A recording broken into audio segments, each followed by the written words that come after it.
Salut, c'est Sakili Nouma. J'espère que je t'ai manqué. Ben, je suis de retour pour te partager ma réflexion du jour. Et aujourd'hui, je voulais juste faire partager ma réflexion. Allez, c'est parti, on y va.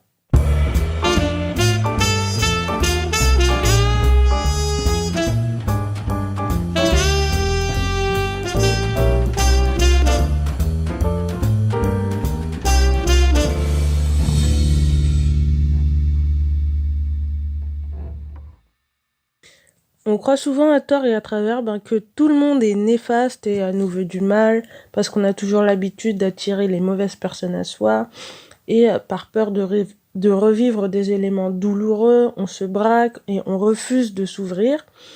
On refuse donc d'aller voir d'autres mecs ou de rencontrer d'autres nanas parce qu'on a peur, au fond, que quelqu'un nous fasse du mal et que soit on retombe sur un pervers narcissique, soit on tombe sur quelqu'un qui veut profiter de nous et qui va nous faire du mal et qui va nous faire souffrir. Et on veut pas ça, du coup on refuse de s'attacher et comment dire, c'est comme si on mettait une barrière entre nous et la personne et ça crée une relation.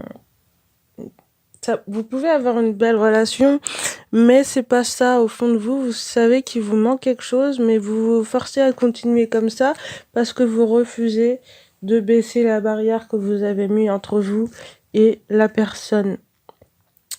Et finalement, après mûre réflexion, je pense que c'est une mauvaise chose, c'est une mauvaise habitude de faire ça parce que finalement, on se coupe de pas mal de choses et on pense que la vie est en danger permanent et qu'on risque sa peau à tout moment. Et on n'est plus dans la vie, en fait, on vit plus, on est plus dans un mode où on survit. Et je trouve que c'est vraiment dommage parce que je pense que ce serait bien d'accepter qu'on puisse tomber. Je pense que le fait que quand on aura compris que on peut tomber sur des gens néfastes et que c'est pas grave, c'est des choses qui arrivent. L'essentiel, c'est que de le repérer vite et de partir vite. Bah, ça ira tout simplement et que on s'en fiche. Et je pense que aussi le fait qu'on ait peur de tomber sur des gens néfastes, que ce soit des filles ou des garçons, ça prouve encore une fois qu'on n'a pas encore assez de confiance en nous. Et je pense que plus si vous en rencontrez encore et encore et encore, c'est qu'il y a vraiment un travail de fond à faire sur soi. Et tant que vous ne l'aurez pas faire, malheureusement, vous tomberez toujours sur des gens néfastes. C'est comme si la vie t'envoyait un message et te dit que tu ne pourras pas avancer tant que tu n'auras pas réglé ton problème que tu as en toi. C'est peut-être une des raisons pour laquelle tu es célibataire. C'est une question que je me posais sur le fait de pourquoi je suis encore célibataire, parce que c'est pas vraiment quelque chose que j'ai envie en fait.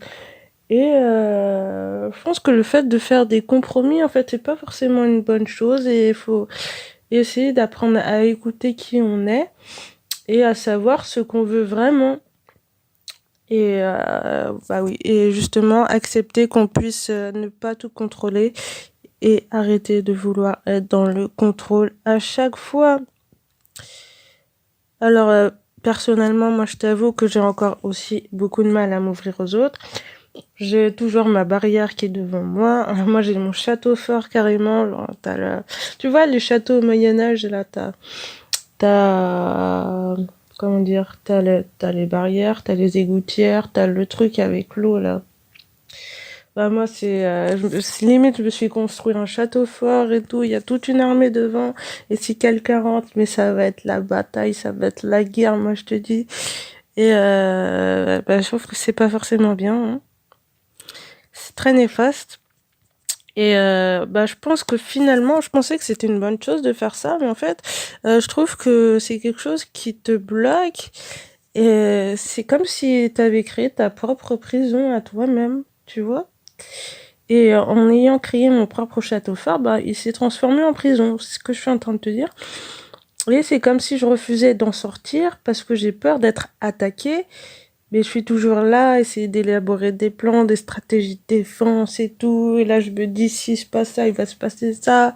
Si se passe ça, tout ça, tout ça. J'ai toujours deux, trois coups d'avance et tout.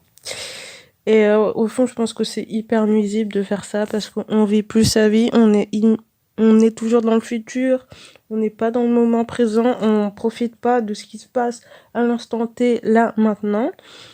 Et c'est pas forcément une bonne chose. Et je pense qu'au contraire, pour éviter que quelqu'un nous fasse du mal, je pense que la meilleure des stratégies, en fait, ça va peut-être te sembler contre-intuitif, mais c'est de lui dire d'emblée tous tes problèmes, tous tes défauts, et d'accepter que tu es faible, en fait. Et plus tu vas lui dire ça, et ça va te montrer une preuve de, comment dire, une preuve de vulnérabilité. Et la personne va sentir que ah ouais, mais elle va pas pouvoir toucher dessus parce que tu assumes le fait que tu n'es pas quelqu'un de fort et tu n'essayes pas de faker ou de jouer quelqu'un que tu n'es pas. Et bizarrement, je trouve que cette stratégie est plus efficace que quand tu essayes de faire le guerrier ou la guerrière, alors qu'au fond, c'est pas du tout ça que voilà, t'as hyper peur et tout. Et des fois, en fait, il faut juste laisser baisser ses armes et arrêter de jouer un rôle qui n'est pas fait pour nous. Et s'autoriser à être vrai, à être authentique. Voilà, c'était tout pour ce soir. N'hésite pas à me dire dans les commentaires ce que t'en penses.